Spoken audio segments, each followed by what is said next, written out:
В Назране начали благоустраивать дворовые и общественные территории. Размер выделенных субсидий по проекту формирования комфортной городской среды составляет 28 миллионов рублей.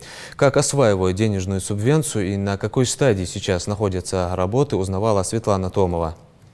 Марет и Жиева в 31-м доме по улице Московской проживают уже 11 лет. Впервые за это время их двор решили благоустроить. Здесь уже уложили тротуарную плитку, сделали освещение, поставили новые беседки.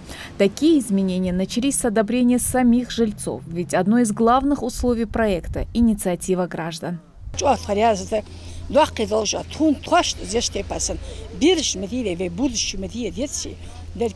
Ханс йолша футбольный ханс гойхан кахоза кайват шайлай хатсыкал газванис с аюльколоши жохос так качелиш дохк должды беришт беседкаш баллтун багден доште ба хос хамды ер гойхан не плиткаш гойхан нагдат усулш алегалеге жо мометики жареш хоз нисяй дел ахетм жо тхаряз возмешке. Пожалуй, таким переменам больше других рады местные детишки, ведь для них уже возвели мини-футбольную площадку. Еще подрядчик обещал закупить детские качели и соорудить игровую площадку. Нам очень нравится, что нам построят площадку, что у нас будут качели, что мы сможем играть в футбол. Раньше здесь не было ничего на то, что можно кататься, только 2 горки.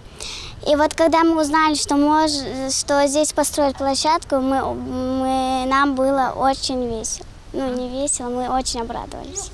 Изменения, происходящие во дворе 25-го дома по той же улице, видны издалека. В данное время здесь укладывают плитку и устанавливают фонарные столбы. По словам специалистов, им еще предстоит сделать мини-футбольное поле. Правда, размером оно будет меньше. Так захотели местные жители, решив сохранить деревья. Конечно, я довольна, потому что у меня маленькие дети, их 5, старше уже 18-16 лет, но младшим 10, 6 лет, детям негде играть. Конечно, это приятно, когда хотя бы маленький уголочек для детей, потому что им негде здесь играться. Мини-поле – это, естественно, очень хорошо, потому что мальчики очень любят играть в футбол. Партийный проект формирования комфортной городской среды запущен с учетом состояния дворовых территорий многоквартирных домов. Большая часть средств на благоустройство парков и дворов выделяется из федерального бюджета. Правда, любые изменения территории должны происходить с учетом мнения самих жильцов. Мы стараемся более качественную работу сделать и с учетом мнений жителей этих домов. Они к нам подходят, советуются с нами, и мы стараемся удовлетворить каждого человека желание, чтобы, где они хотят скамейка, чтобы была, где они хотят, чтобы беседка стояла. Это все делается для людей, создаются комфортные условия. Конечно, чем ходить по грязи, лучше человеку выйти, посидеть на брусчатке, на скамейке чугунной, чтобы было светло, освещение, чтобы было вечернее время. Для улучшения жилищных условий людей.